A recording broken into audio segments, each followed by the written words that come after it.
First is worst or first or worst. Now, this is a contentious topic in drag racing. This happened last year at TX2K. TX2K is this week, and it reminded me of this. So, let me know what you guys think. So, is it first is worst or first or worst? So, let me give you the situation here. Jimmy Dale in Magic Johnson, right there, was racing this GTR. This GTR went red. Jimmy won.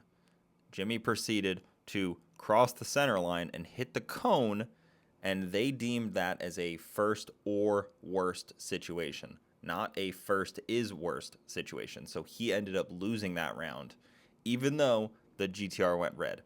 Personally, I tend to agree with first or worst because crossing the center line is a huge infraction. That is a dangerous situation that I believe you do not get to go to the next round if you cross the center line. Personally, I've crossed the center line. It happens. I get it.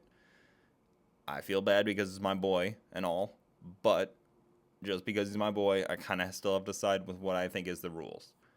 Now, there's other infractions that could have happened, like a breakout or something along those lines. But if it was an index class and he broke out, it still would have been or worst. So I would think first, the GTR was still lost if he broke out. If there's a weight limit and, he doesn't make the weight, that's where it becomes tricky. So which one's worse, the red light or the weight?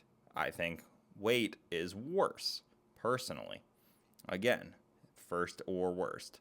I don't know if I believe first is worst, but that's my take. What do you guys think? Who should have won this race?